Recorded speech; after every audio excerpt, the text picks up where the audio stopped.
Hey, this is Andy from Business Without Bullshit, and this is Penny Mallory. Hello, Penny. Hello. And Penny speaks about mental toughness. Yeah, I'm a professional keynote speaker, and that is my specialist subject. And she's been through a lot. I mean, quite a career, and you're still fighting. I mean, in literal senses. On every level. fighting everything in some shape or form.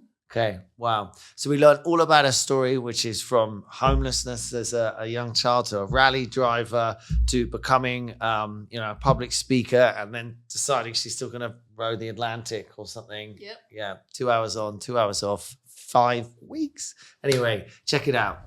Hello and welcome to Business Without Bullshit. I'm Andy Orimi. Alongside me is my co-host Pippa Sturt. Hi, Andy. Hello, Pippa. Mangled your own name there.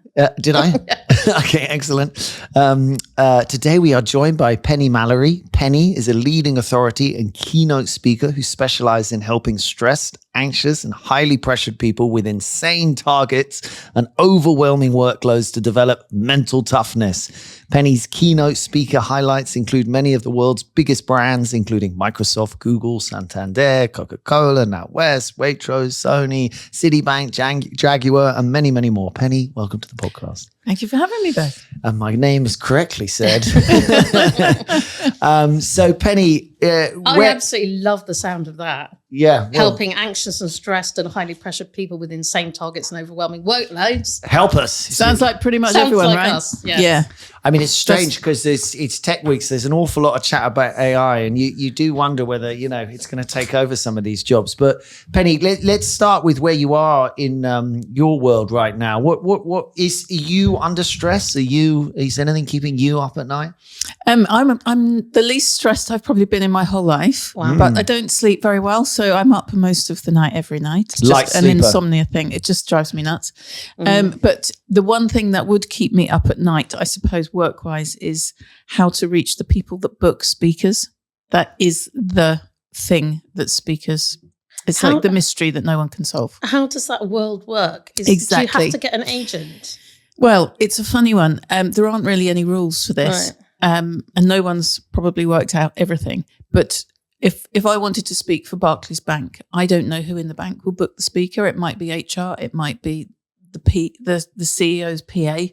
It could be somebody who's been brought in to sort an event. It could be anyone. So I don't know who to target my marketing at. That's what keeps me up at night. What do you mean to speak for NatWest? To book me. To book you to come in and do a speech. You're holding a big conference. You've got 500 people there. You've got the agenda together. You want some speakers. You think you possibly want somebody on mindset and approach and attitude, which I would fall into that bag. But I don't know that you're looking for someone like me, and I don't know how to find you because you could be anyone in that organization. So that's, to answer your question, what keeps me up at night. That's what drives me nuts, is I don't know who to target. It's sort of the problem of life matching, isn't it? Sort of. Relationships, business relationships, finding it's left to, if you take love relationships, they're left to serendipity. A lot of people, some people say, oh, I only want to meet someone through chance or something. I met my wife from Tinder, and that was greatly helpful. Yeah, my second wife, thank God, on many levels. It makes you like my first wife. I didn't meet through Tinder, and it was a disaster. Yeah, well, we would have never have met. So I respect that technology, but in business all the time I meet people and you're like, I'm sure Pippa feels the same. We've discussed it. God, this person needs a yang. They need an alternative. Yeah, and what they say in the speaking business. So that's my business. Is I'm a professional speaker. It's a weird gig. Not a huge amount of people do it full time, and I do. But the one thing that we all talk about when I do get together with speakers is how to target ourselves and how to market ourselves. It's just a challenge, and no one's worked it out. Sometimes I get booked direct. Sometimes I get booked through agents, bureaus. But the truth is, the more you speak, because more people recommend you, and it's so that's the trick, is to stay busy. Because presumably, if people have seen you on stage, know that you're a good gig and that you're going to deliver. They'll go, oh, I'll Google Penny Mallory and see if I can find her. And somebody goes speaker. home and says to their husband or the wife that they met on Tinder, I went to conference day and saw this amazing speaker, and he or she goes, oh my God, we're looking for somebody for our event. Do you think she'd be good at our event? And then you get a recommendation, which is always the best way to get business. It's actually very true. We try and bring in external speakers here, and I've done the thing of saying, okay, well, who do we need? And you can go onto some websites which have speakers, and you're like, well, I don't really, and also they can be absurdly expensive. Oh, I'm, £20,000 a minute or whatever. And it's you're a bit like online dating, isn't it? Because you see lots of faces and you're like, I don't know. It's just a picture and a little bit of a summary. But I don't know if that's the right fit. Yeah. So recommendation. Well, you've almost answered the question. You don't know what they're like until they've spoken, isn't it? So it's you have to see, you have to listen to them speak, you can't just do it on a resume, Really? You have show reels and stuff. So it's a little mini clips of mini me, a couple of minutes. So, you can always watch my show reel, but it's never going to be like being in the room. So one of the things I've started doing is when people come up to me afterwards with a comment, hopefully a good one, I have my phone ready and film their feedback because somebody else saying she was great is much better than you saying me. I could cringe. So that's sort of meant to be reassuring for people. Should I book her or not? Well, these guys say that you should. So, but it's very like law and accountancy, in fact, because how do we get our clients? You can do all the marketing and business development in the world, but the best way to get a client is to be recommended by another client. Always. Plus, and I don't want to call everyone in this room old except Antonio, but, we're not all social media natives. So everything's driven by social media for it's a bit like people who were classed out of the internet because they couldn't use the internet, the much older generation. I think, there's an aspect to which we all feel a bit uncomfortable with that. I think anyone over 30, I don't know, the years are moving, aren't they? So, if that's how you got to get your name out there, there's a sort of misbalance now. There's lots of people who can't get their name out there because it's not them. And you know what? I'm quite a private person and I'm not a social media person. I wouldn't do any of this if I didn't need to. I would just stay anonymous and the world would have no idea where I am and what I'm doing. But you've nailed the thing there. I think you could be particularly private, like you'd be more or less private. But if you're over 30, we're all private. We all think the idea of being on social media is ridiculous. But we all have to do it. We feel a pressure. And LinkedIn for speakers is a good way to sort of speak to businesses about what you're doing. So I have to do it. If I didn't do LinkedIn, get bookings through LinkedIn? I probably get 3 or 4 inquiries a year through LinkedIn, which is not enormous, but it's something. But it's better that they're freeing up to pay for the leads. I get them free inquiries. So, but if somebody has seen me speak, they might mention me in a post, and then somebody else will go, "Oh, was she good?" Or somebody will make a comment that I saw Penny speak and she was great, and somehow I don't know how the osmosis algorithms work behind LinkedIn, but it does generate some interest. So I have no choice but to play that game, which I'd rather not. Do you do the training as well? I mean, do you just do a talk of a various lengths, or do you do sort of longer things and training? Or so I talk about mental toughness. That's my subject. I have niched myself, which I've realised is the secret to being a good. Having a successful speaking business. And by the way, being a speaker and having a speaking business, 2 completely separate things. But if you really niche yourself, you're more likely to get booked. So I niched myself into mental toughness. That's what I speak about 2 or 3 times a week at conferences, usually 45 minutes, maybe an hour. Most people don't want to listen to anyone speak for more than about an hour. I do Q&A. I do workshops with people. I assess people's mental toughness. I do lots of coaching with people to develop their mental toughness. So my entire life is based around that stuff. But you've niched yourself into something that sounds like people would want to hear, right? Well, it's a hot You've topic. got to find the right thing, presumably the right hook. Yeah, and the thing is, everybody is. I mean, you've written that introduction, which is great, but it's actually the truth. I speak to businesses every week, and they say my people are completely stressed out. They don't want to admit it because nobody really wants to put their job on the line and say I'm not coping. But they've got huge workloads. They're drowning under all that stuff. The business has been bought. There's loads of change. All the tech's change. It's just too much for everyone to bear. So can you come and speak for 45 minutes tell them and how to sort bear it all it? out? And I'm like, well, I'm kind of limited in what I can do in 45 minutes, but I can certainly get people thinking. And I mean, where do you even start with that subject? I mean, it seems to me there's been a gear shift since, COVID and Zoom, and there's a sort of increased intensity. I mean, that definitely is an uptick. Yeah. And this is the thing. I'm really glad I'm not running a big organization. We're going to put this enormous amount of work on you. We're going to really whip your ass to get this stuff done. But when you fall over, we'll be here to catch you and we'll look after you and support you. And I'm like, what? You're going to whip them and kiss them at the same time? How does that work? How do you do that? I don't understand. Is that what a lot of organizations say? Yeah, pretty much. It was like a kind Not of in those love terms. bombing versus Correct. kind of, We're going to push you to the edge, but we will be there to just support you all the way through. Like, okay. Well, there's an interesting. Alternatively, just get them to do a normal amount of work and be happy. Yeah, and that's. But it may not be internationally competitive. There's some quite complex things when you start getting into it that it's like, okay, we can all have a very, easygoing society, but you've got, cultures like China or, Japan or, people working their asses off or America. I mean, they work really hard in America. I mean, they do tend to not do such of these sort of evening hours. I mean, it depends. People in America say, what are you doing? But, they tend to they have less holiday, but there is a bit more of a look, it's 6, 7 o'clock, you can go home kind of stuff. A little bit, I hear, I was speaking at a lawyers event last week, and one of the lawyers said to me that the 30-year-olds, the millennials, I guess, have come in and completely changed the industry. They now say, it's 5:30, I'm going for a 12-mile bike ride. Sorry, bye. Yeah. And he said, that It's never true. used to happen when I was that age. We would work till 9 o'clock at night. And these guys have come in and completely changed the culture and the ethos of the business. It's true. There is a lot less working late than there used to be. And the people that are working late are the people that are my age, that did it when they were trainees and when they were juniors and are still doing it because you can't get out of the habit once you're in it.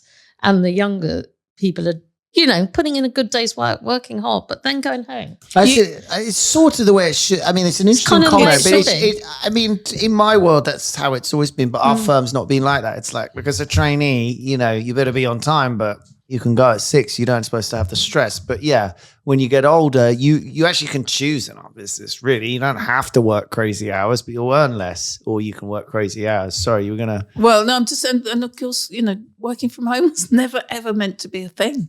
That's changed everything, the way people, split their time and what have you. But you two don't look stressed. You don't look you look quite relaxed. Really tired. So you've obviously got something Possibly because right. I had a little nap on the train back from Cambridge because I was so tired. Oh, excellent work. Well, my phone had died, so there was nothing I could I do. don't know. So. We're quite a happy firm, but that doesn't mean that it's not stressful. But at the same time, we're lawyers and accountants. I mean, it's not medicine quite, you know what I mean? But it's still pretty stressful. No, but you have that thing. Your job's quite stressful. Corporate law can be quite and stressful. I was saying to Penny before we started that I haven't really had a holiday since this time last year, and I'm desperate need of a holiday. And you start to notice the stress more. It's not that you're more stressed. It's just like at the moment, I can't sleep beyond 4:30. Like I wake up at 4:30 every morning and start worrying about stuff.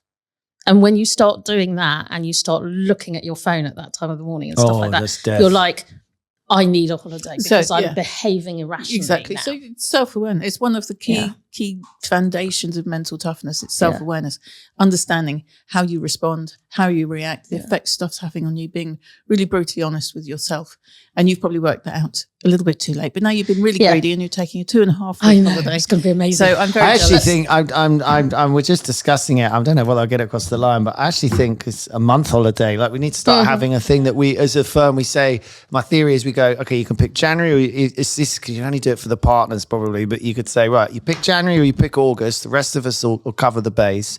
Take the month off, because only when you take a month do you get to the end of week 2 and you really relax, because you're like, I've got another week off. You wouldn't want to come back, would you? And well, I used to do them with would- my dad. My dad always used to do month holidays. Really? And so, yeah. I grew up. My dad works like a maniac. Once a year, he'd go away in August for a month. Go away for a month before, when you'd The really go problem away. is that you can only really do that in August because none of my clients would wear it any other week. Yeah, you can do it in month of the year. August, and actually you can August. probably do it in January. Yeah. Sometimes Very depends. French. Depends your Very industry. continental. Yeah, I was going to say Europe just shuts down for August, so why should we? Well, the Swedes all bugger off for a Yeah, month, the Italians and they do. have this huge Yeah. uptick in productivity Can't get anything afterwards. done. Can't get anything done. So you might as well all go away in August. I think the problem I see is that I recognize what I'm doing. I recognize when I'm stressed. I recognize, like, I have a terrible thing, and it's got worse as I've got older, where if a client rings me up with an issue, I assume it's me that's fucked up. I go from 0 to 100 in 30 seconds and panic. And, my heart rate goes up and I'm really, really worried. And then I discover that, no, I haven't fucked up. Lo and behold. But then you can't get back from it. Like, you've already So you know what the secret to that is, don't you? No. Well, how to prevent you going from 0 to 200 miles an hour. Well, that's it. It's just, uncertainty causes stress. Yeah. So the fact that you're uncertain as to what this client's about to say to you and the thing that's creating stress in you. So before you've even heard what the issue is, you've created stress for yourself. So you could just wait and just practice. So I'll give you until you go on holiday to practice this as many times as you can. I'm going to hear out the conversation before I allow my heart rate, anything to go anywhere. I'm going to just wait and hear what he's got to say and what she's got to say before I make loads of assumptions that get me in a really bad place. Yeah. What? So you're uncertain about what a client's going to say, and then you get stressed because you default to it's going to be something really bad. I've fucked up. So just think to yourself, I'm just going to. The number of times you see, wait. Like I'll be about to have my shower or something in the morning, and an email will flash up, and I'll see the name of the client, and I think, oh, God, what now? Go and have my shower. Don't want to look at it. I'll look at it after my shower. During the shower. What's his problem? Yep. What have I got to deal with now? And then I get out the shower, look at the email, and it says thanks. Okay, so you could have had so it is your just freaking look at it. So this is really important. It is everybody's mental responses to situations that determines the outcome. So you could have had quite a nice shower had you not mentally responded when you seen that thing flash up. Your mental response was disaster, doom, gloom, something bad. That's your mental response. So it's going to just get a little bit longer to get to a good place with it. If your mental response was, oh, that's Sam from so-and-so. What lovely work is he going to get me to do I don't know what Sam wants, but I'll wait and see. So your mental response is not defaulting to something super negative. You have to train yourself to do that. Yeah, and you can do it very quickly or you can take ages over it. It's up to you. But it's completely it's within doable. Your control. Yeah, absolutely. It's almost a meditation. It's almost sort of allow it. Just allow it. You're frozen in time. Yeah, just stay in the moment. Well, people do say that, like, breathe. I think all of this, as you might imagine, is cobblers. But people do say that breathing in different ways and stuff like that really does work. Well, you can do some crazy stuff with breathing. I don't.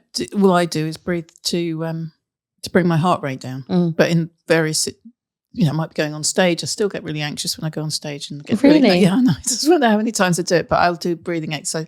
But just slow breathing. But I don't do meditation. My head's too busy. I can't stop thinking. So there's no point. My meditation would be driving, boxing, or weight training, or doing something where I have to focus on just that thing. I haven't got time or space because this needs so much focus. That's my meditation.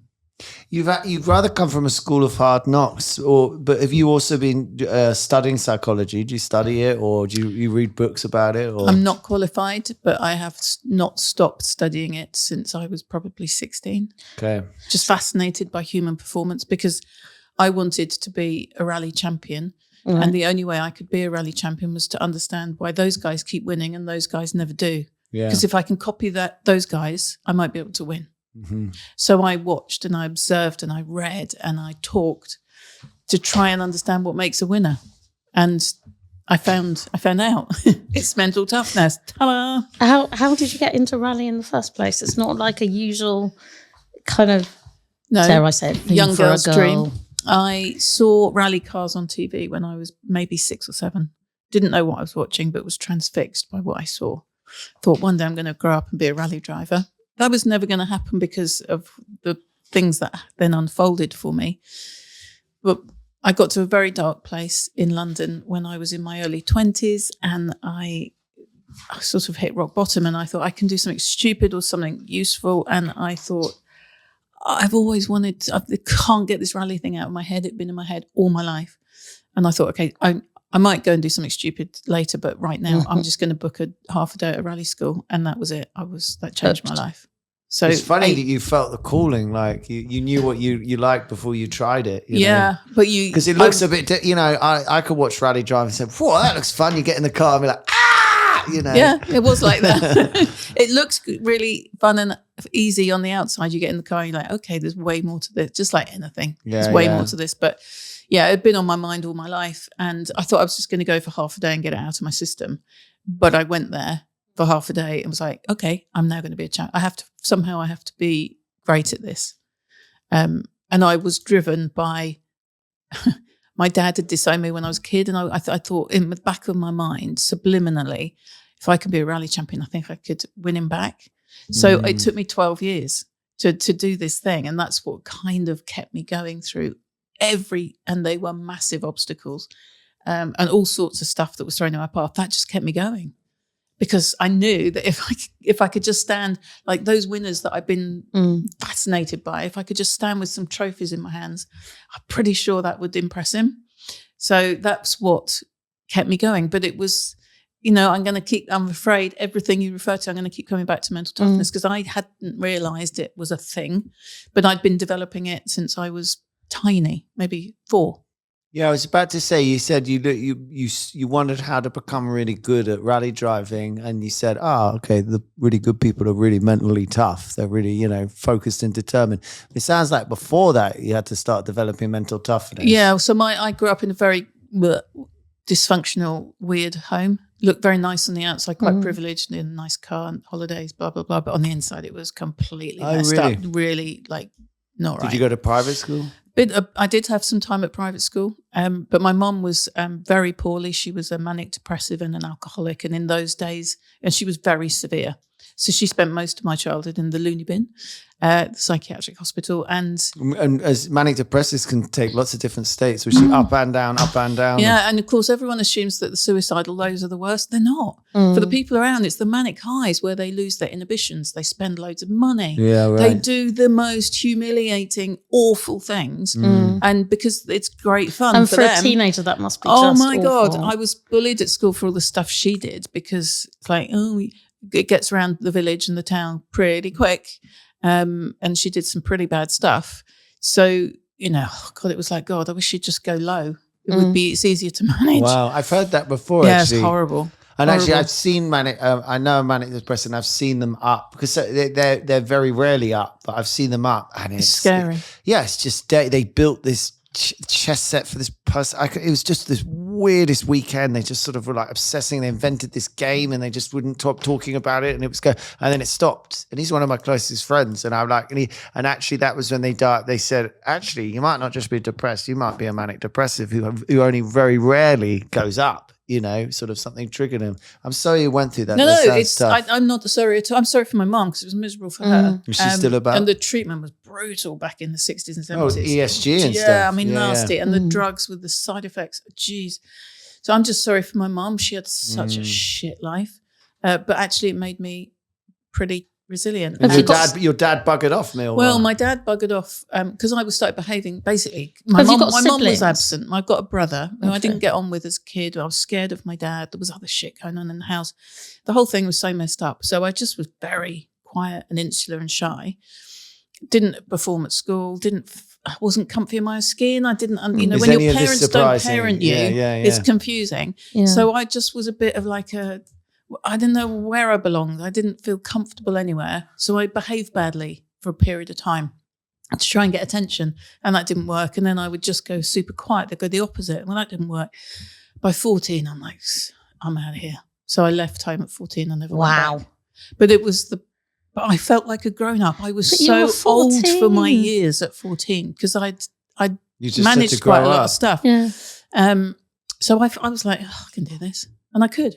I was, even now, as a nearly More 60, capable I than can your look parents. back. I can think I actually was quite grown up at 14.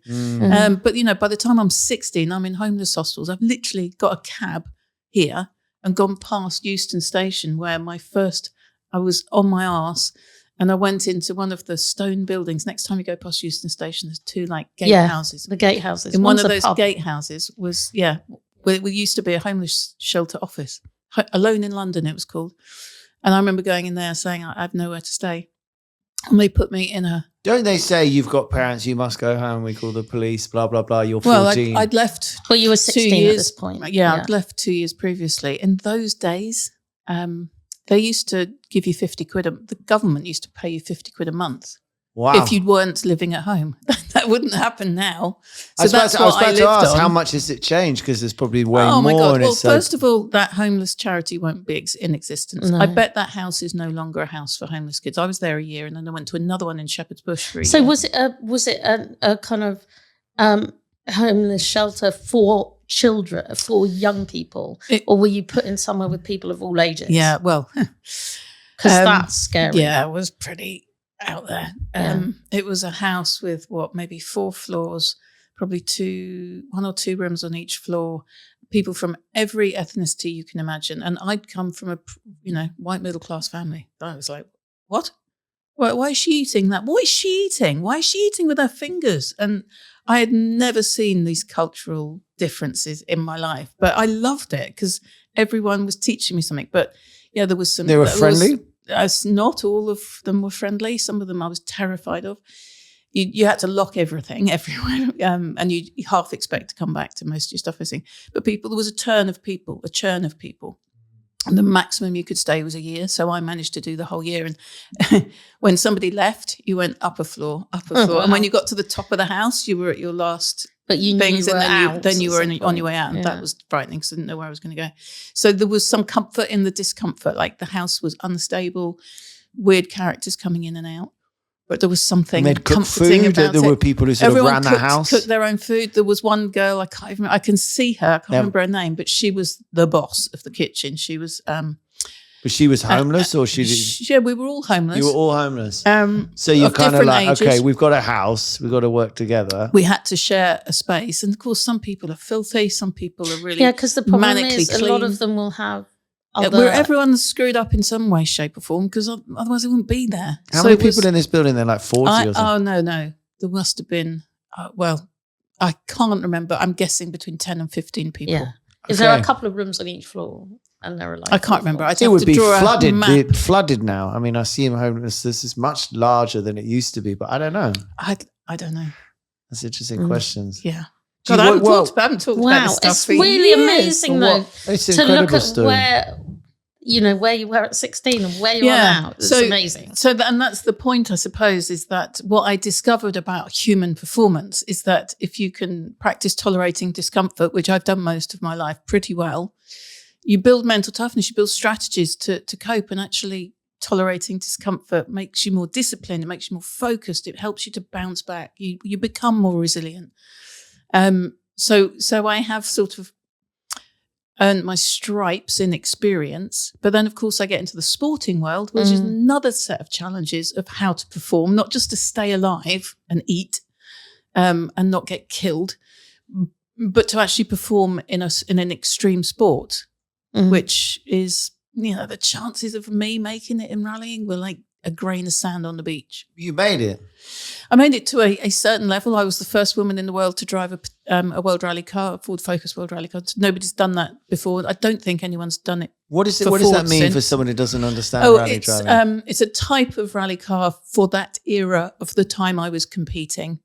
They were sequential. The fact that it's made by Ford, or fact there was all in the World Rally Championship. There were, for example, Subaru, 8 manufacturers, Ford. exactly. Yeah. And so Ford put in the Focus and Subaru would put in the Legacy, and, everyone would have their car, and then they would put the best drivers in those cars, and they would compete and, take turns winning, just like any other sport. And I got a chance to drive the Ford Focus, and that was really unusual. Okay, very cool. So is rally the one where you have somebody sat next to you, It is. like going Co-driver or a navigator. Left, telling right. you, yeah. What? Well, they say a little bit. They say a little bit more than Yes, left, right, imagine. brake. Yes. But they read pace notes, so they have a description of the road written down Who in wants shorthand. this job? Sorry, who I wants know. this job? I Who would wants just have my eyes Someone shut. else is driving like a maniac, and And you've they- got to sit there and basically calm. I'd throw up everywhere. Yeah. Read this thing out like ZX, because Yeah. it's code basically. Well, isn't it's it? not- you can't read in a car. Are you I one of can't those read in a people car that- at all. Right, so you're not the right person. But Well, who signs up for this job? Imagine you've got a crash helmet, fireproof overalls. You're absolutely roasting hot in a metal box that's conducting heat. You're being thrown You're around. sweating like an absolute pig. You're being thrown around sideways, up and you're and down. not driving. And you've got the G-forces of the braking and the acceleration whilst you're saying it's left to 200, right over crest, flat for 200, and you've got Whilst to you're stay. trying to read. They pay a lot of money for these people. That's what you don't know. Well, They're on £1 million No, each I'm one. afraid they're not. They're not. But they do it. But I'm slightly fascinated now. They do it just for the love of the yeah, thrill it's of a lot good. of fun, but it's like a crazy roller coaster ride. But they don't just read the pace notes. They say the co-driver can win you or lose you the event because Really? if they check me, if my co-driver checks me There's into a real skill to it. into a zone too soon, we're out the rally effectively. So she can make a million mistakes, but she was amazing. She didn't make any. I was the one that made all the mistakes. Wow. So she was just absolutely 100% on it. But she So it also was an say, all-girl team. it was for a time, which also made me cringe so much because I'm just not like that. I just want a team, but in order to get the sponsorship, because it's crazy money. It's like 100 grand a rally back then, 20 years ago. It was like so much money. It helped publicity and the sponsors. Yeah. So yeah, makes me really cringe in hindsight. But it was a lot of fun. You at the might time. as well make the most of it, I had In a to lot use, of things, it's a negative. You might as well make it. I into a had to use positive. everything I could to. I was only interested in getting this to get my dad's attention by being a rally Did champion. you? So I'll take whatever I'll have to do to get there. Basically, Did you get your dad's attention? fast forward, so 20 years I didn't see him. Then I wrote to him and said, I've had a baby. I felt guilty that he didn't know. And can I come and show you the baby? And he eventually said yes. Oh my God, I was so terrified. And my dad was proper old school. We do not talk about anything for the last 30 years. Sort of So repressed emotionally. So you pretend is that that it's So just, we just talked you about- saw each other. We last talked week. about the baby and the weather. Yeah. Nothing to do with my mum. The You're fact that right. I've been Sorry, you're homeless, saying that- you're with respect, and I hate to say a lady's age, but you're 60. Your dad's he's from that older generation. Absolutely. Really Sweep stiff upper under the lip. carpet. You do not talk emotionally. You're a man. He was an emotional retard. I mean, there was nothing. He just, no, nothing. We don't talk. It just didn't ever, nothing got discussed. And for all Could the you people tell- who sorry, No, you go. no. I was just going to say, did he appear pleased to see you? He was as nervous as I was, I think. But we talked about we genuinely we talked about the baby and the weather. So no ground was covered, but I couldn't look him in the eye. I was still frightened of him. And I saw him a few times and I had another baby and, You were frightened of him because he was mean to you when you were young. It's all complex, but You don't have to talk about it. I don't even know where to start. It's Yeah, like it's quite a huge. big story, but he died effectively. And because I don't have any family, I was the only person around to clear his flat. And have you ever cleared the flat of a dead person or a house? It's like Yeah. a massive job, especially when you don't know them and you don't know what's important and you don't know who's in the photographs and you don't know what to throw, what to keep. Anyway, I get to his desk and I was just going to stick it all in a bin liner. And one drawer I pulled out and it was full of press cuttings. He'd seen everything. He'd followed me. Oh, I know, bless him, sitting there with a pair of scissors cutting little things out of the paper. So it That's a nice choked moment. me. And oh my God, I just sort of stopped in my tracks thinking, well, now what do I do with these press cuttings? I put them in the bin. I didn't need the press cuttings. No, because you just But I know what I he'd sort done. of, totally choked up going, okay, well, I'm going to take that as a win. He saw. He wouldn't have cut them out, I guess, if he hadn't been proud. He liked cars, so he would have been quite thrilled think by it, I think. it's a bit like people sort of. I was sad that he couldn't say it. Never seen it. But it's nice as societies move forward. People can get annoyed about labels, and everyone's talking about psychology now and stuff. And it's like, you got to remember what it was like. And also you've got to remember that era, I don't know whether he was in the war. This is a post-war era. They saw a lot. You know, I always think when I watch Mad Men, and they're all alcoholics and Mad Men, and then you suddenly realize they all 20 years ago they were all on the beaches in France. Yeah, exactly. And they've got serious stress disorders. My entire family was in the army. I come from an army background, so they've all been through it. But no one talks about it. They didn't have it, but they didn't even have the science to sort of help these people when they came back. I have no stories because no one talks in my family. They won't talk about it. Like the most repressive family. I asked my mum at the weekend, with the whole DJ thing and stuff. It's like, we've never really talked about it. What did my grandfathers... Yeah, what did you do? What did my grandparents do in the war? And she's like, absolutely fuck all. Your grandfather... my mum's... She didn't say fuck because my mum doesn't swear, but my mum's father was sent to a stately home because he was in intelligence with apparently really thick carpets and had a lovely time. And my dad's father was in a reserved profession, and so didn't have to go. So it passed them by. So just like accountancy. That's why it's never been discussed. Yes, it's never been discussed because they didn't actually do anything. They weren't there.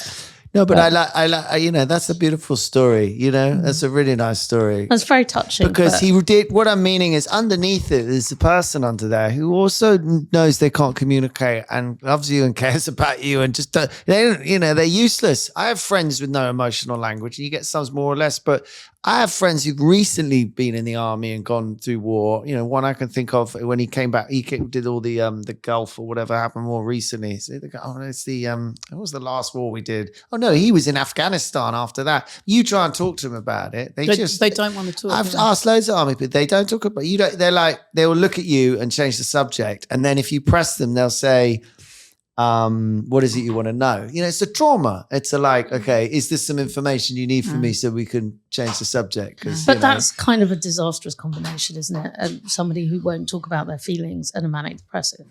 Well, no, my dad, my mum was the manic depressive. My dad in one house. Oh, you mean in one? Oh God, yeah. And if he can't express himself, and you've got someone who's sort of desperately needing emotional input. I'm sorry, it's very private for you. But nice. The mental toughness to me, you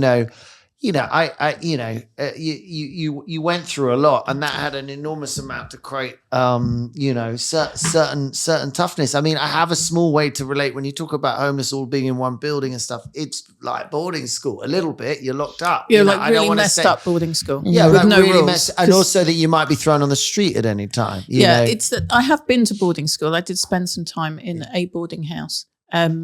So I would say, no rules, no teachers. Yeah, you have, and everybody. Yeah, they all have their own rules in a hostel. It's quite. It's like when the lights go a volatile environment because some people are quite messed up and you don't know what's going to happen at any point. What's going to kick off? Would women tend to stay? You all on the same floor? Women tend to cluster together? You didn't have shared. You didn't have boys and girls in the same room. Two girls. Rooms. But on the bottom floor, when you first arrived, you had to share a room. So you had a twin room. That was horrendous. Right. But I was lucky. I got out of that room pretty quickly. Oh, otherwise you got your own room. And then you went into your own room. And then the rooms got nicer as you went up the house till you got the room at the top. And then well, that's not bad. Yeah. So you did the whole rally thing. Yeah. Then how the hell did you get into public speaking? So I did the rally thing, and like any sporting career, it ends. And your sponsors pull out and you've got too old and you've had your time. And your world just falls apart. So I did it for 12 years, and I'm like, what are we going to do now? And I got a call from Channel 4 saying, we're making a car program. Would you like to present it? So He said, well, let me check. Like, I'm very busy. I'm not really sure about that. Yeah.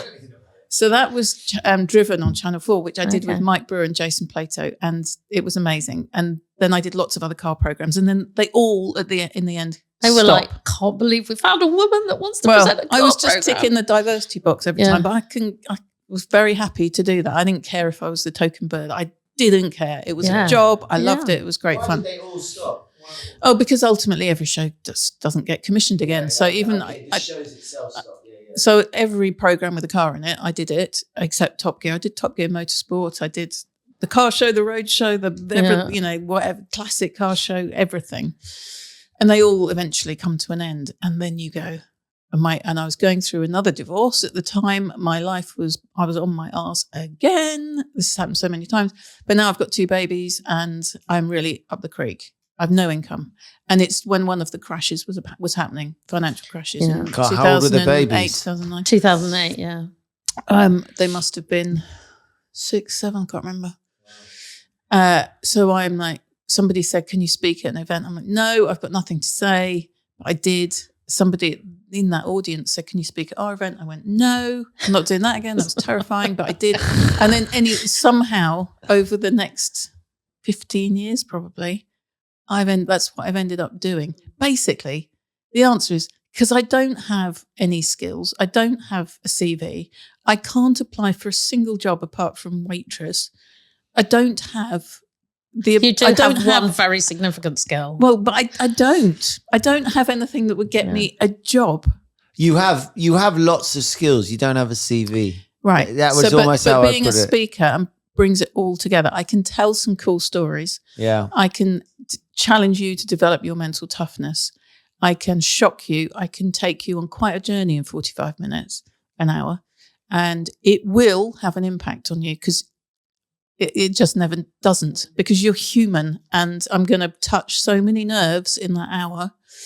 And that gives me the biggest joy that it has an impact on people. I'm a huge fan of psychological tools rather than just like therapy or, I mean, there's talking about, I do think this is true that when you have a trauma, it's not the trauma that's the problem. It's not talking about it is the problem. So there's an aspect of which if you don't talk about a trauma, you become shamed and pained and you're mentally very confused about this thing. So I think you have to normalize it, talk about it, because then people go, "Oh, that happened to me."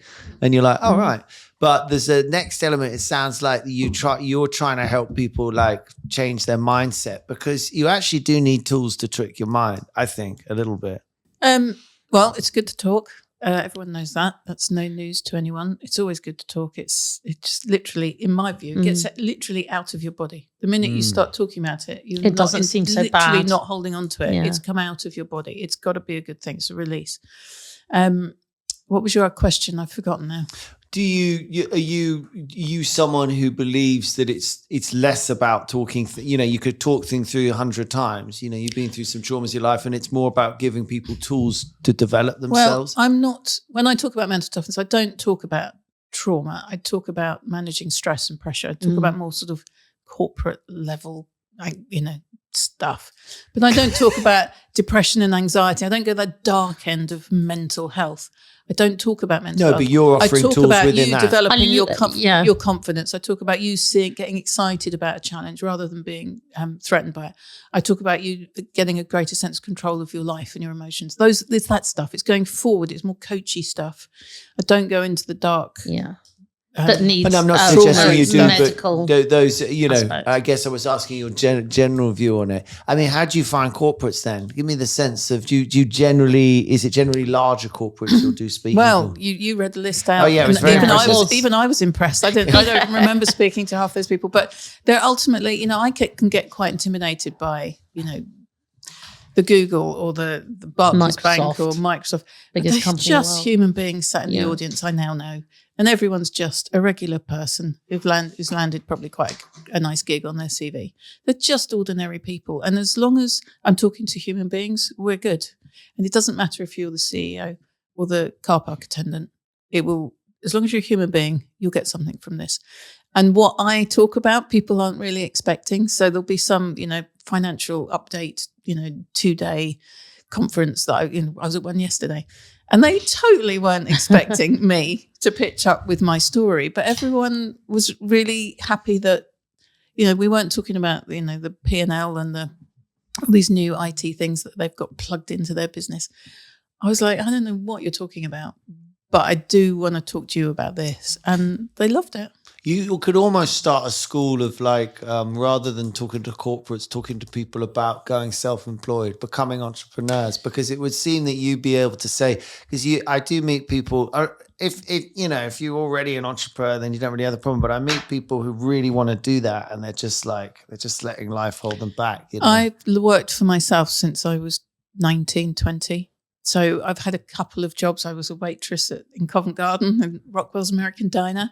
I've had a couple of crappy jobs, but I've pretty much worked for myself my whole life. Yeah. So that's the problem with that, is that you work 24/7.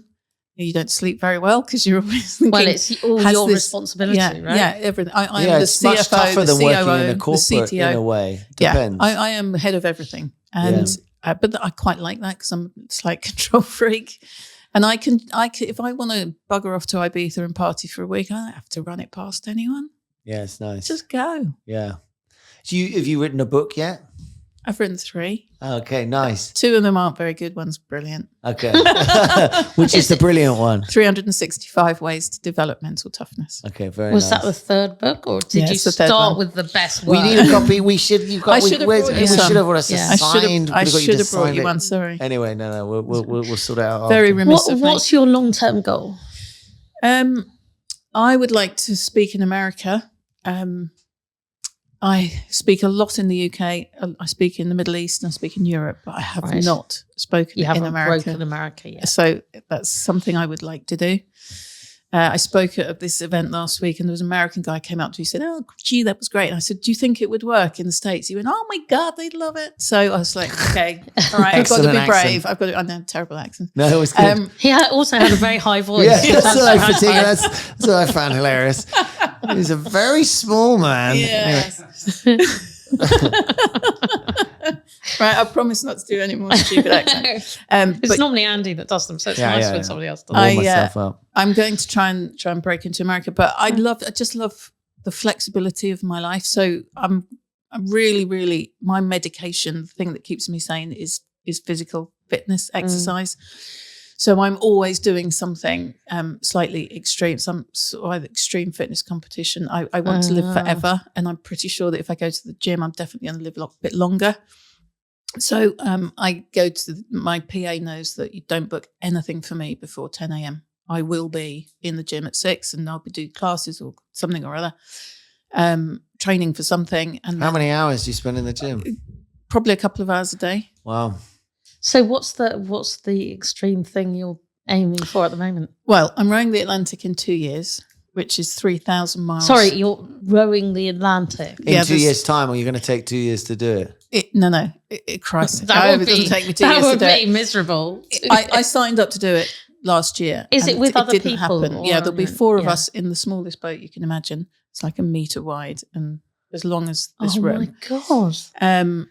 80-foot waves and Yeah. all that sort of stuff. But sharks and dolphins and whales coming to say hello. I mean, in some ways that's a plus. In some Yeah, ways, but that's it also It's not capsize. going to flip over. It will. Yeah, go. it can And capsize. then the sharks. No. Yeah, the sharks. and all your food and everything. Rehydrated food, make your own water on board. Anyway, so that I'm been training for this for years because it's been on my mind for 7 years, and I joined a team and that fell apart. So I'm now going again in 2 years. But in the meantime, I'm training for. Have you heard of High Rocks and Athletics? Yes. So that sort of stuff. What is that? Long It's distance just running a in the mountains. stupidly Simon does hard High Rocks. fitness competition. Only lasts an hour or two, something like that, and it just pushes everything to the extreme. And you train for it, and then you do it, and then you go to the pub. I'm and- pretty sure Simon's just done one. It only takes an hour. Well. The High Rocks took me an hour and a half, and I was really What does it pleased with involve? that. Right. Give me a sense of what are we doing? Jumping up. Okay, so it happens in somewhere like the NEC or Olympia. Thousands of people over a weekend, like 10,000 people, go through the doors, and you start the competition in waves. So a few people every 10 minutes. You run a kilometre, and then you ski a kilometre, then you run a kilometre, and then you row a kilometre, and then you run a kilometre, and then you carry sandbags, and then you run a kilometre. And you do 10 things, I think it is, with a kilometre run between each. Geez, But loving the faster you do it, obviously, the better. But it kills you. Every single one of those things kills you. It sounds genuinely miserable. So and on the last lap, I said to the guy I was doing it, I said, "Don't even think about asking me to do this ever again. I'm hating every second of it." But literally, by the time we got home, we're like, "Oh, when's the next one?" And they were sold out. Isn't it So- mad? It's so so I'm miserable doing to it. do. I'm doing another version. It's called Athex. It's like the new kid on the block competition. So I'll do that in September. And then I'm meant to be doing a powerlifting competition, but my trainer's just left me to go to another gym. So I'm absolutely gutted. So I have to keep doing. Jesus. I could, but I'm a member of 2 gyms and I can't go to a 3rd gym. I don't need a 3rd gym. You can. I mean, it might I seem miss a him little so obsessive. much. I know. Wow, that's amazing. But okay. How long have you exercised at that level? I was super fat. What, I until was when? properly overweight when I had my first child. I was enormous. You would not recognize me. And then I got pregnant again very quickly at the Immaculate Conception, as it turns out.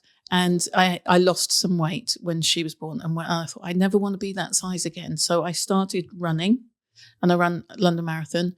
And then that penny dropped where I thought, the more I exercise, the better I feel. Like everyone's not talking shit. This is actually a real thing. And so when I felt down, I did exercise and it lifted my mood. It's like a magic freaking free drug that sorts everything out. And whoever is listening to this, please, please, please get outside, get any form of physical activity. It is like best pill on earth. And so I've just kept on, and I've been battered by a few things over the years. I just throw myself into fitness when I know I need it. It's my medication. There's so many people who use it like that. You know, it's nice to hear. It's just, I guess the thing is, it's not. Do you enjoy it when you do it? I must do, because I keep going every day. It's If addictive. I am the sort of If you person, didn't if I enjoy it, didn't you like wouldn't it, do it. I'd be going, stuff that, I'm not doing it. There's Yeah. plenty of things I don't do. I mean, Very much why also, I don't exercise very much. Yeah, but Hate it. and there's been times when I do hate it, but at the moment I love it. You sound like you're quite exotic about all the things you do. Even you started with the London Marathon. You know, it's like you go for, which is maybe good advice. I don't know. I mean, I have to do it because otherwise I get headaches. But I don't do it. I just have to do a little bit every day. I hate running. I ran London Marathon, then I ran 3 marathons in 3 days. Then I climbed to the world's highest summits, and I did 2 fights and You're not boxing normal. fights. I'm not normal, but which is why I'm divorced so many times as well, because I'm not normal. How many times have you divorced? Loads. Really? I'll have to give me a few minutes. I'll to be count them. fair, normal people get divorced a lot as well. Yeah, no, I've just picked very poorly. That's all. I've been divorced. But I'm not counting you as a normal person. Thanks. Sorry. You've been divorced once. Yeah, Yeah. Keep the second one. She sounds nice. she's great. Okay, keep her. Yeah, Anyway, so Good yeah, advice. Yeah, I got lucky. Divorce has destroyed me because of where I came from. I felt abandoned as a kid, and then when my marriages break down, I'm like, oh my God, and it just is big for me. I don't deal with that shit very well. I can cope with most things in life, but I don't really cope with emotional rejection. It's not a good thing for me. Well, given your upbringing, it's not surprising. So No one's given you a safe space. I really struggle with that. It takes me, when I have a breakup, it takes me forever to get over it. Just horrendous. But I can fight literally, I took up boxing during my second divorce. I was so fucking angry. And I did 2 fights. And that was the scariest thing. Stepping through those ropes. I would take my hat off to anybody brave enough to do it, because time stands still when you're in a boxing ring. I don't know if you've ever done about it. to hit you. I've boxed, but I've never actually got in the ring. Okay, so and I say this in my talk. Actually, I ask people, "Is there anyone in the room that's fought in the ring?" And usually there's somebody. I said, "Look, please tell everyone here this is the truth. It's 3 2-minute rounds." You're like, piece of piss. 6 minutes. No, it's the most exhausting thing you've ever The done. bell never rings. It's like a minute is an hour in the ring. And the person, they're going, yep, she's right, she's right. I've experienced that, which is really strange, and So it's exhausting on a 6 level hours. you can't explain. You can't 3 explain minutes it. is just so long. 3 minutes is 3 hours. The bell never rings. Yeah, And then you go back to the corner, you go, I can't go back out there. I just let her win. I can't do it. I couldn't punch a paper bag. And then they just push you back out for another go. Wow. So lots of that's an but amazing a lot of description. it It is- gives you some respect to when they go and do the 12 rounds at the top level. It's just like, the exhaustion, the Tyson Fury of being able to keep going. Which is why I love to watch a fight, because I at least It's great have to watch the a fight. tiniest inkling of what they've what they've. You definitely got to try, but the moment you try boxing for a bit, you suddenly can enjoy it because you suddenly understand how hard it is to hit someone. The whole sort of movement of it, and when you've tried it for a while, and then, like you say, the sort of the intensity of what they're going through. Because otherwise, you watch it. Like me, if you grew up in Rocky and then hadn't boxed, you watch boxing, you're like, what the fuck is going on? They're not doing anything. This is boring. But it's funny, when I was driving, they say, you put your helmet on and the red mist comes down and you just have this mental attitude, this approach. It's your mind's just...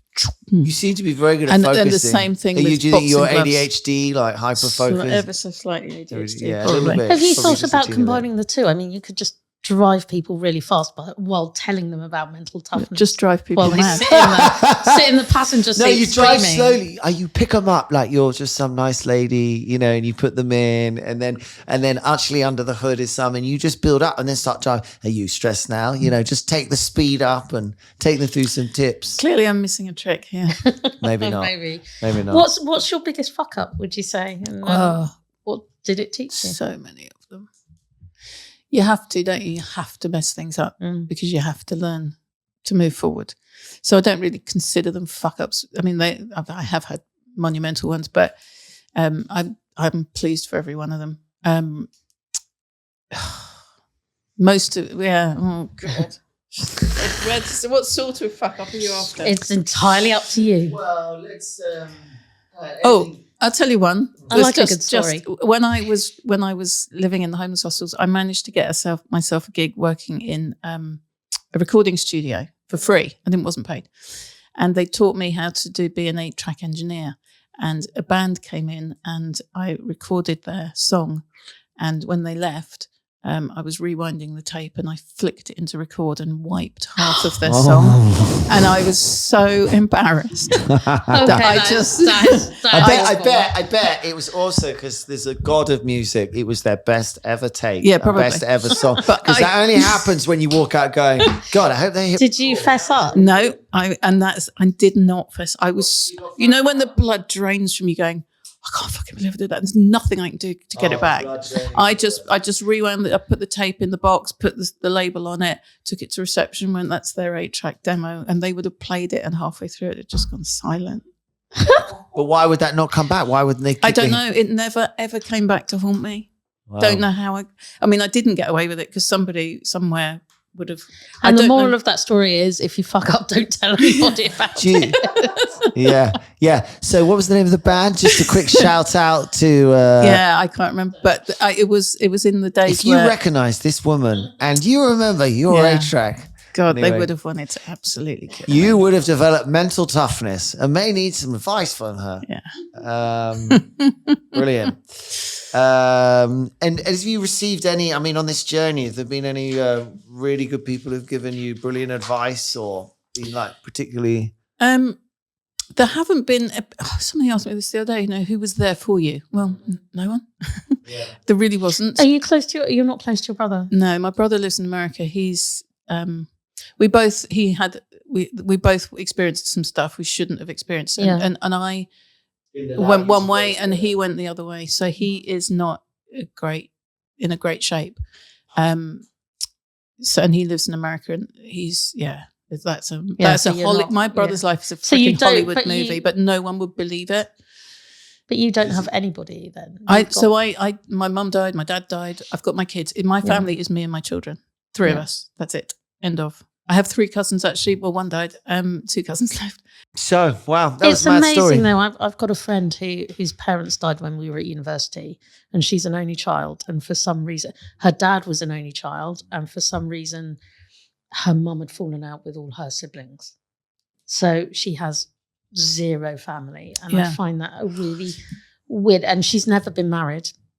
Not got any kids, so she's just her, and I find that. I think it must be really scary. No, because I don't know any different. But when my relationships end, I lose my family. When my TV shows end, I lose my family.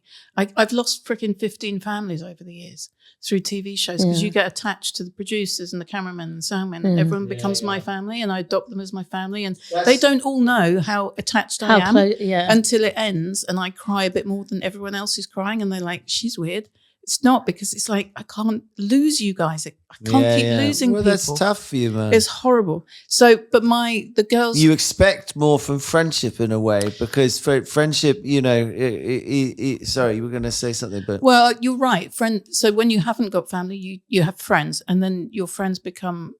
It's super important. Yeah. So I've a handful of friends who are very deep relationships with, who I rely on more than they realise. But my girls are really close to me, because I never wanted to be the parent that I never had, so I probably overcompensated. But we go on holiday all the time. We live together. We work together. My daughter was my PA for 3 years. Could not have a better relationship. And my daughter, one of my little ones, she said to me last week, she said, "Mum, all my friends think it's really weird that we talk to each other about everything." That's and I'm lovely. like, "Oh my God, I win. Yeah. I was so, she had no idea how that touched me. So I have an amazing relationship with my kids. That's great. With the childhood you had, without any sort of anybody showing you how to do it. Well, I knew You've what created they that. didn't. They did show me. They Or just showed you showed me what not what to I do. didn't want my kids to experience. So as much as I didn't have any role model, Yeah. I had the non, everything I didn't want to be, I've become. So my mum at my age, I'm 58. My mum at 58 was, she couldn't walk. She's enormously overweight, with rattling around with pills inside her, chain smoking, drinking, and just a vegetable blob in the corner. And I there's no way that could be me now. And all my life, I was like, I'm never going to be anything like you. I'll never be anything like you. I will be the antithesis of you, because this is just awful to see. So, if you put me and my mum at the same age together, you just wouldn't think we were connected in any way. It's just mad. Yeah, that's interesting. Yeah, and I guess ultimately mental toughness. I mean, well, it's you use it as a way to go and do extreme sports, put your life together. And this is, again, I'm just going to say, I'm a bit of an overshare. I'm going to say way too much out loud, but a little bit of me does this stuff just to get to feel worthy. So I couldn't get it from my parents. I'm still trying to get it from the universe, from the world. Like, if I do this, will I be okay? If I push myself to do that, will I be okay? That's the truth. I know I'm probably too truthful. No, we're all a little bit like that, but understandably, but you're just recognizing it's a bit stronger. I'm okay with saying it out loud. It's a little bit embarrassing. I probably should have grown out of it by now, but anyway. But I also really like the idea of pushing myself and finding out what I'm capable of. And, I'm going to throw the Atlantic, which is nuts, but you're not. So you're not going to see all the amazing stuff I'm going to see. So if you want to come, we have got 2 seats on the boat. I just think I'm okay. But I'm going to have an experience you're not. I'd love to. So, but scheduling issues. There's something on Netflix I just can't miss. The Bears coming out at the end of the month. But it's going to be one of those, the best days and the worst days of your life, because I'm terrified of water, which I forgot to mention. Oh my God, you can swim? I can swim, but I'm not a strong swimmer. I don't like getting my hair wet. I don't swim on Why are holiday. you going to enjoy this experience? You're going to just be doing exercise all day. I hate 2 hours I hate on, boats, 2 hours especially when, and then what do you do for the 2 hours? You just sit there. Well, you try and sleep. But you're in a chair the whole time. Well, it's not even a chair. It's just a little pad. You're on a pad the whole time. You Rowing, can't move. you row can't 2 go hours anywhere. on, How 2 hours long will off. it take you? We row all day and all night. 5 or 6 weeks, probably. What? It's 3,000 miles. No, 5 or 6 weeks on a pad. You can't. Your legs are going to break. Or And something. you sleep in, a cabin that's not even as big as half this table. So the pointy end of each boat. Yeah. Can you lie long way? Can you lie? Can. It's not. It's not. There's no creature comfort. And then you fall asleep for 5 weeks. And then 2 hours, you get a knot. Or you might set an alarm and you you're get just out. permanently exhausted. Is that? Yeah, and you hallucinate. Some a friend of mine's done it. He said I could see Tesco's supermarket. Why would you hallucinate Tesco's? He's easily pleased, isn't he? Yeah. He loves the idea of extreme exercise. Dee Where does do it to you him. row? He can't even talk at lunch sometimes. Where do you row to in the Antigua, US? so it gets better as you leave Spain. You know that you're on the way to the Caribbean. But you get to Antigua and you must be so sharks get frigging worse. proud of yourself. Well, I haven't done it yet, But you so will be. maybe I'll come back and tell you when I've done it. Yeah. they do the before and after photo. So it's an organised race. It's a competition. You don't have to race, but they do it before and after of everybody, and it's really cool to see because everyone's really super tanned, and the men have got beards and big hair, and they're scrawny, and you can see their ribs. Everyone looks really quite different. So ridiculous. Because the sun. If you think about it, you can't get away from the sun. You can't eat enough, basically. 6,000 calories minimum a day. Yeah, wow. Is it an all-female boat or is it mixed? I want a mixed boat because I think you can have too many women is a bit of a nightmare. Well, too many men is a nightmare. You can't have all men or all women. You've got to mix this together. We act better. So it's me and my best friend, and we're talking to a bunch of other people, some girls, some boys, but I would like a mixed boat. I think that's a good idea. And do you have a safety system? What do you have? You just have the safety is off the scale. They don't want any computers and GPS. Oh, someone runs it, do they? There's a company. Yeah, it's an organisation. And presumably there's a follow. It's called the Mad Nutters. It's called the world's toughest row because it is. And they organise. There's about 40 odd boats. I've got a friend that's done that. Oh, and you do it as a crew, so you see other boats. No, you don't, because within a few hours of leaving Spain, you could be hundreds of miles from each other. I've got a friend that's done the Ireland to the UK one, and I thought that was insane. I like the idea though of these great big skies at night that people describe with shooting stars and galaxies, and they say you've never seen anything like it till you're out in the middle of the Atlantic. So that's the incentive to you. I want to see stuff. The idea of a whale just swimming and seeing its eye pop out the water, and the dolphins coming and unfortunately, somebody has to get out the boat every 2 or 3 days and scrape all the stuff, like barnacles off the boat. While everyone's slows rowing? You down. Yeah, while you're I think you just pause the rowing just for. So while you're rowing, the barnacles get on there. Yeah. How do they get up there? I don't know, but how they stick to the boat so quickly. But if you don't clean them off, it's like you're towing. A parachute, They call it that's something. That's the bit I'm going to pay my way out of that because there's no way I'm going to do that. And they're just hanging on. You're just hanging on while everyone's rowing. So there's 2 people rowing all the time. What you do one or I think you do the I'd other. just be thinking about. And then you swap. So you can have 3 up. There's 3 seats. 3 rowing. Three rowing positions. Or is it 1 oar? 2 oars each. 2 oars each. So you can have 3 up. So obviously, it's a sliding scale. It's a proper sliding seat. Yeah. If you've got 3 people rowing, you're going to get there quicker. But that's only 1 person resting, and you've got to just keep rotoring people. So they've discovered over the years that 2 on, 2 off is the better way. But we might have 5 in the boat instead of 4, depending who's up for it. So we'll see. I think if I was scraping barnacles off the boat, I'd just be thinking about how much water there is underneath me. Yeah, and how many sharks, particularly once I get near the Caribbean, there's proper sharks. I mean, to be honest, you're not really at a risk from sharks. Not unless you're bleeding heavily in that water. I think the Atlantic is like 3 miles deep. How many people have died doing this? Not many. And the only not many. No. the people that was not the answer you were expecting. The people that could have had a heart attack in Sainsbury's, so they've had a heart attack. Oh, okay. No boats flipped over. No one got eaten by a giant megalodon. No, those don't exist anymore. Yeah. Anything that has happened was just unfortunate and nothing to do really with very unfair the if they had a heart and attack, annoying really. for everybody else. Yeah, now you got to row them the whole way there. Well, and that's you radio the safety boat who come and takes the body away. You probably put it in the life raft and drag it because I don't think it's going to smell too good in the Caribbean heat. No. Okay. But let's not dwell on the dead bodies. Little tip: try and not have anybody die. Yeah. Jesus Christ. Anyway, I feel like I'm going to have a heart attack thinking about it. That went off piece a little. Didn't it? I loved it. Absolutely loved it. Right. So speaking, is there anything you think there is bullshit in the industry of speaking and why? Yeah.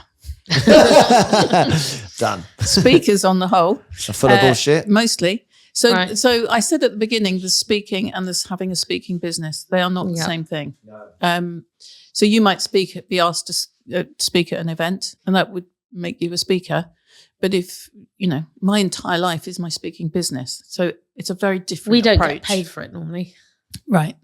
So there's lots of people who say they're speakers who who are speakers. It's not their business. So when it becomes your business, you become a little bit more focused and structured. Oh, that's what you mean about it. It's like and being an amateur or professional musician. Sort of. And, you know, you need the branding and you need to constantly do the marketing, and the more you speak, and you've got to get all the agents and the bureaus on side selling you, and, well, they don't sell you, but booking you. It's a very different approach to have running a speaking business, and there's plenty of bullshit in there. Yeah, all the speakers say, I do these many gigs a year, I earn this much money. No, you don't. No, you don't. Whereas, how do you verify that? Yeah, so there are a lot of egos. Yeah, and there's lots of one-upmanship. Everyone wants to make out that they're the busiest speaker. I hope I'm not guilty of playing these games. I don't really need to play these games anymore, but it's very clear. I could run off a few names of people that I wouldn't necessarily believe. But is there like people in the speaking business conference who'll turn up? Yes. There is? There you is have a cup of tea? the Professional Speakers Association, but I don't belong to it. Are there any speeches? Sorry. It's such a... Everyone's just like, you heard me. I'm very good. Let me speak to you.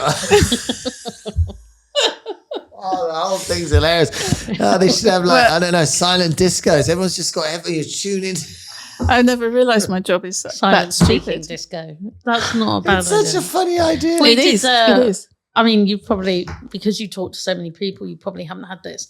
But we did some kind of speaking slots on the edge of a conference thing, show, the SME. The SME Expo. Expo. Yeah. And it was like a silent speaking gig. So you were speaking, but everybody had headphones on. Oh, yeah, everyone had headphones. You just got a crowd of people who've all got headphones on, and you're like... It was kind of like doing it on Zoom, because you know how on Zoom you can't necessarily tell what I was amazed how normal I thought it was. It was only when I looked at the picture afterwards, I was like, oh my God, when we were doing that, you know, because it was so noisy. So it's noisy, yeah?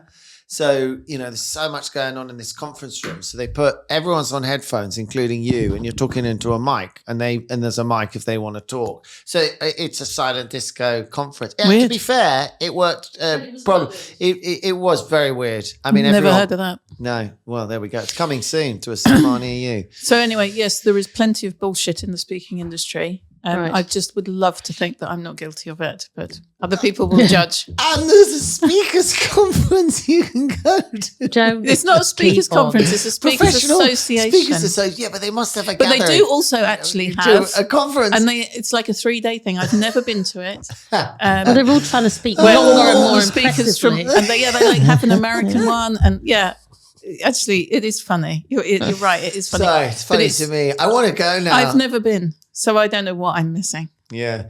You know, the speakers have got to be really good, don't they? I mean, you've got to have on the main stage. You'd hope so. Main stage, top speaker, everyone like, well, I want to see how they do it. It's like doing it, I don't know. It's the worst gig in the world. I would never accept that gig. It's a bit like being a CFO and an accountant. So I always was amused with our chief financial officer, and you've got 20 of the most experienced, knowledgeable accountants you can hope for on the other side. Anyway. Well, I mean, I really wouldn't want to do a talk to lawyers. Mm. Yeah, exactly. Yeah. About law. Yeah. Because that's your most judgy audience ever, isn't it? Somebody in your world, in your business, who probably even sees you as a competitor. Yeah, it's hard for them to enjoy. They're going to be the most judgy people. No, not doing that gig. Thank you. There's no money on earth. Who will get me on there. Mm. Right, there we go. So we're going to do a quick fire round. We're going to name a few things. You should know the answer to them. Quick answers. Just get to know you a little bit. Dee, put on the music. Thank you very much. Can't speak. Right. Okay. What was your first job? Newspaper girl. Delivering on a bike. Nice. Worst job? Waitress at Rockwell's American Diner in Covent Garden. Do you know, I think I used to go there quite a lot. I had a Mohican. You would have recognised me. Oh, you had a Mohican. Yeah. There was a barman there that my flatmate was dating, and the barman would give me like loads and loads of maraschino cherries in every drink I ordered, because I really only wanted the maraschino cherries, not the drink.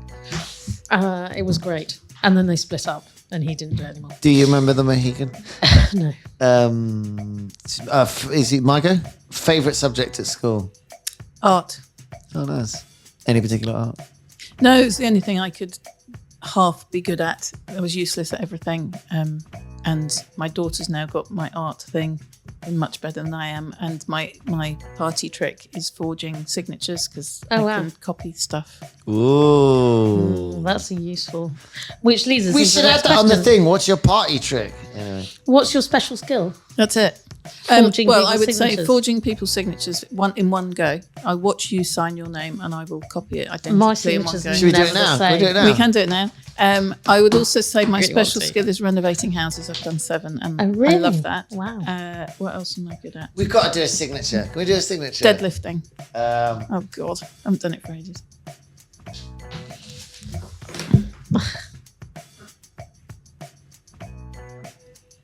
Oh, not bad. Wow. I have not done that for a long time. That is that's pretty pretty good. impressive. God, that is pretty good. Hold Take it a up. picture. That is really good. What did you want to be when you grew up? Social worker. Wow. I wanted to fix sad people's lives. Gosh. Well, you kind of are. Work that one out. Can't think why you wanted Yeah. to do that. What did your parents want you to be? I've no idea. We never had that conversation. I didn't hang around long enough to have that conversation. I didn't know. It would have been nice to have it, presumably. Yeah. What's your go-to karaoke song? I was thinking about this on the train. You will never ever find me on the karaoke stage because I sing like. I thought that was the song. You will never ever find me. Given the choice, I would sing "I'm Good," the David Guetta song. "I'm Good." I'd sing that all day and all night. I don't know. Makes me I'm feel good. so happy. I'm good. David Just Guetta. please, play it. Let's play it. There, I'm good. It'll make me smile. David Guetta. Oh, okay. Yeah, I know what it is. Oh, this one. Oh, it's See, it just makes me smile. Just Ibiza. exactly. Okay, very good. Office dogs, business or bullshit? Well, probably both. I couldn't deal with the distraction, but I know for some people it must be the most comforting thing in the world. So There's usually Oh, one where here. is Don't you Rose? miss him? I He's did, with my I friend. thought, oh, yeah, Don't where you the kind hell of is miss he? his presence? Just Yeah. like when see, you're that's the thing. Gently dogs farting make you in the feel, corner. Yeah. make you feel good. But I would be thinking, oh, I need to take him for a walk. It'd just be a distraction. So it'd be an element of stress in there. So I'm afraid shit answer, but both. Oh, I really miss him now. Have you ever been fired? Yes, from Rockwell's American Pie. I told I was him. giving this girl the Mario cherries. I phoned in. I said, I'm sick. I can't come in. He went, I said, I've got to go to hospital. He said, where's your hospital? I said, Charing Cross Hospital. He said, where's that? I said, Charing Cross. He went, you're fired. It's not in Charing Cross. So not- No, I was hungover. I couldn't be asked to go You'd in. be like, well, I just got the address wrong. I hadn't worked it out. Yeah, he worked it out. He knew I was lying. There's a good test. Is it me? What's your vice? Oh, we've just found out. Rowing the Atlantic, apparently. Ibiza is my Ibiza. vice. Ibiza. Wine is one. Yeah, nice. These are proper vices. We Yeah, don't like proper lots of people vices. come on here and go, I'm just too conscientious. That's my vice. Oh, Right, that's It's the thing. unbelievable how few Hate it. people suggest hate it. what 90% of us should be saying in this country. Alcohol, I mean, I hope at least 50% of our guests, I don't know statistically, no one wants to mention it. We had one the other day and we almost like clapped him out the room. I mean, amazing. all my vices for a whole other bunch of people would go, yeah, that makes Yeah. so great because they're sort of divisive. So yeah, I can't sit still. That drives people nuts. I just constantly got to be doing something. I can't sit and watch a film or anything. Okay. So a bit of ADHD. Yeah, not even at the end of the evening. I find it very good to turn the brain off just watching crap. Sometimes, but a film is too long. I usually have to watch sort of documentaries or something a bit shorter. Yeah. Very good. What are we doing? Oh, it's quiz time. isn't it? Well, yeah. Have you got any tips for founders and entrepreneurs that you would like to tell us? Well, the one thing that I found with speaking was to niche myself. And I would say to any entrepreneur, just find the one thing. Don't try and, when you set your business up, focus on one thing and be brilliant at that one thing. Just narrow Before it you work down. yeah. I think is that's really good advice, actually. gosh, what are you doing over there? Oh. So focus on one thing. Obviously, on your to-do list every day, there's going to be something on that list you don't really want to do. I suggest you do that thing first. It's probably going to have the biggest impact, make the biggest change. So yeah, that's good advice. Be really annoying when it takes almost all day though, and then you're like, fuck. Anyway. But the one thing you put off is probably because you're scared of it. But the thing you're scared of will probably have the biggest impact. Yeah. So, and if it doesn't work out, great, it's off your list. But if it does work out, it's probably accelerated you. So do the most uncomfortable thing on your list every day and just be relentless, because the day you give up, the next day you could have made it. So just, my daughter's an artist and I've been telling her for 12 years now, do not stop. I will pay your rent, but do not stop, because the day you stop, it's gone. You got no chance if you stop, have you? And she's just done something extraordinary. So it's just, yeah. Things are taking off. Unbelievable, yeah. Oh, amazing! You can't talk about it. Oh, I can, but we'll be here for another hour. Okay, but in what art world? And give me a taste. So we're talking pictures or photorealistic artist. Wow. Art at CEMG. She paints fur and horns and animals, but you think you can touch them. It is insane what she's doing. Wow. Yeah. Very cool. What's her name? What's her artist Charlotte name? Gridley. Charlotte Gridley. She takes commissions. CharlotteGridley.com. CharlotteGridley.com. She's a beautiful person, and the work she creates is off the charts. It's hard to describe. Big up. Okay. Well, there's one last thing. Sorry. Is there anything you've read or listened to that has changed your whole view? Everybody listening has to either get it on audiobook or in a physical book, The Body by Bill Bryson. In that book, the American author who lives here, Bill Bryson, unbelievable book. So he goes through every organ of the body, telling you how your eyes work, how your ears work, how your heart works, how your liver is connected to this. It is insane. But there's two things he said in that book that cannot leave me, which is there is no system or organ in your body that will not benefit from physical activity. There's nothing in your body that will not benefit. So any activity, you're good, you're better. And if you could put the benefits of physical activity in a pill, it would be the biggest selling drug on earth. And I was like, okay, I'm going to the gym I'm there for every day. Oh, reading that book, reading that book, what changed? And I went to a live autopsy the other day. It's a show that goes around the country, and I learnt in 4 hours as much about the human body and how it works. And then Bill Bryson's book about the body, I'm like, God, this is some clever shit. It's an amazing.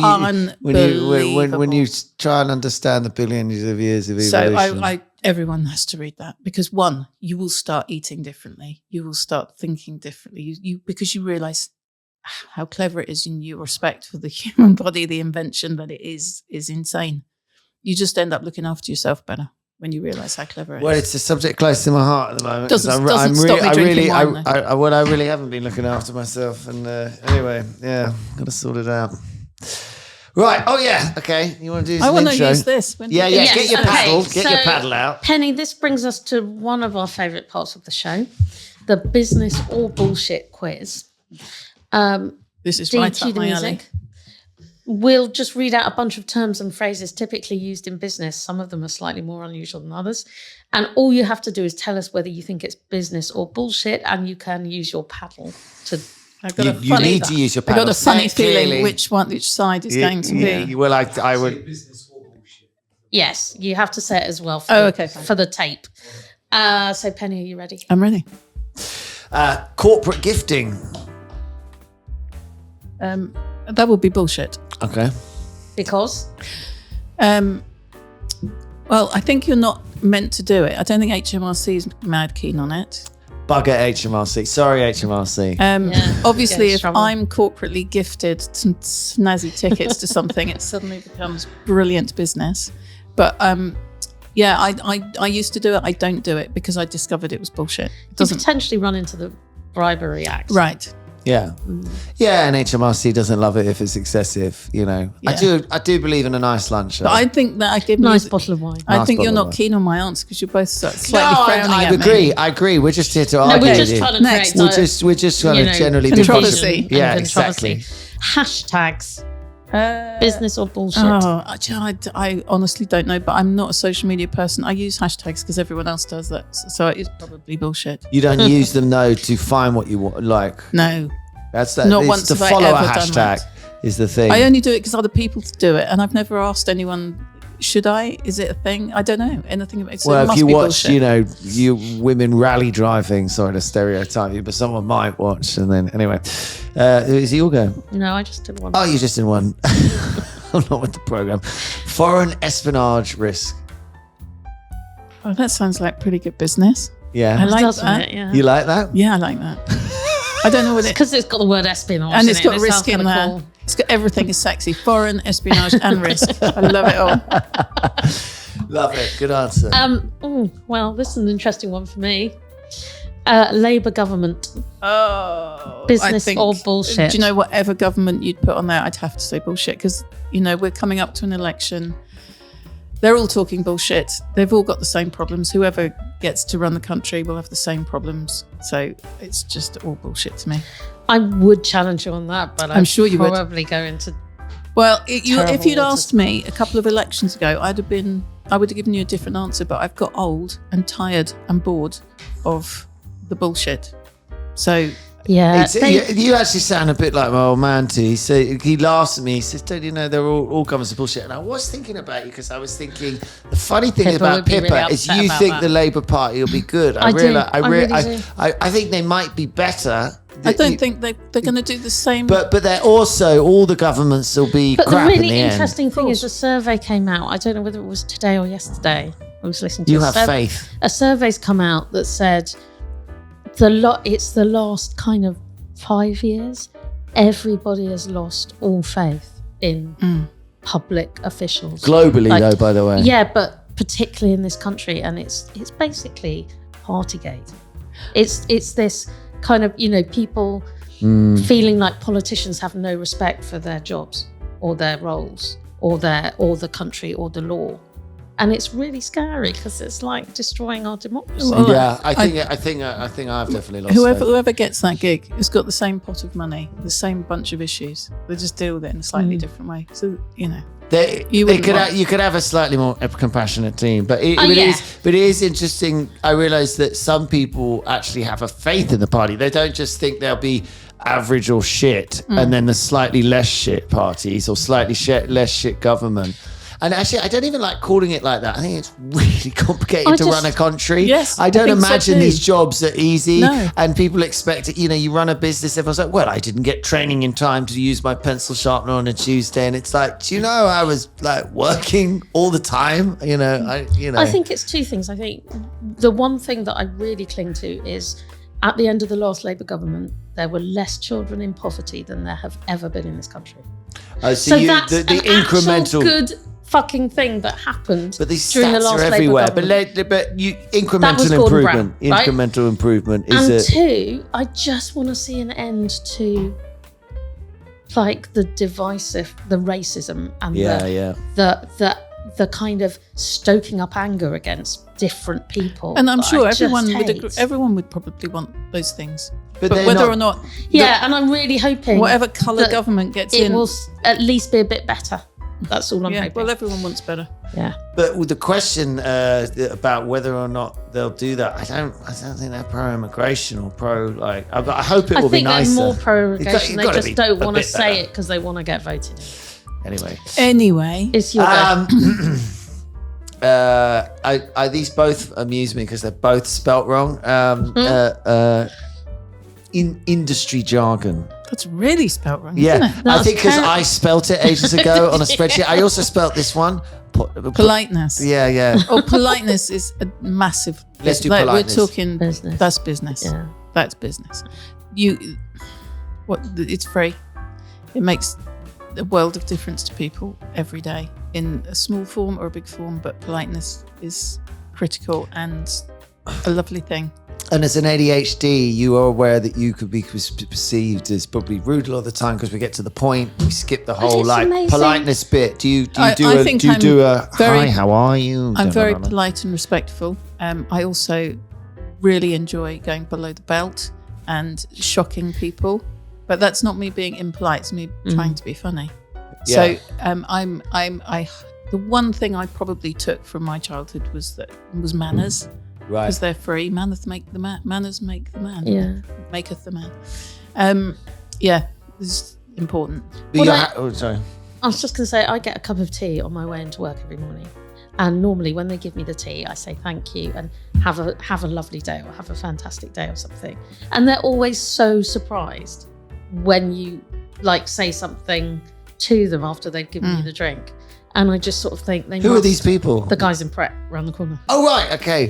Right. Not the tea people here or something. No, the guys in Pret, they'll give me a cup of tea and I'll always say, thanks, have a fantastic day. And they'll go, oh yeah, you too, but they always seem quite shocked. And I think it's because most people go in and just take their drink and leave. Yeah. And you don't need to. No need for it. No. Excellent work. Anyway. Okay, so a couple more. Influencers, business or bullshit? You know what I'm going to say to that one. That's got to be bullshit. I don't think we're going to disagree with you particularly. We're supposed to challenge. Yeah. Do you want to challenge that? Which one were we doing? Influencers. Yeah, well, I mean, they I are business. I was on holiday in Dubai and I was watching, I've never seen this before, watching an influencer film herself and changing her so outfits. annoying, It was the funniest Sounds really thing. fun. Have you seen the people in the street? I was just watching, there's a whole dance troupe doing one of those videos for TikTok and they've been out there all day. We were Wow. having lunch and there were 6 of them in the middle of with the sun, with the height. We were at the Pall Mall and whatever. And I was like, what the hell? And then they were like, oh yeah, they've been there 3 hours, trying to get the perfect TikTok, all dancing in time. And Oh, I'd love to have watched that. well, I suddenly realized it was, I mean, it's amazing now. You got your own TV channel. I just think it feels the most vacuous and short-lived experience. And It very much does. yeah. Having more than one career or job. Oh, yeah. Business. But you're quite focused. I am focused, but I haven't. I'm so guilty of having had more than one career or job that I have to say business, don't I? Okay. I've Do you been have so many things. You don't have a side hustle though, or do you? I do actually. I have a business that sells I invented a slimming product that's a side hustle. So I have an Airbnb. Oh right. So I have you two have side hustles, many side hustles. sort of. Where's the Airbnb? At the bottom of my garden in the Cotswolds. Is it available? No, it's fully booked. Sorry. Whereabouts in the Damn it. Cotswolds are you? Near Chipping Norton. Oh right, yeah. Very nice. My family are all Couple slightly more? nearer I've Sweden. got to go. Couple more before we go. Christmas bonuses. Yeah. Business. Yeah, I'm a bit of business. Equal paternity leave.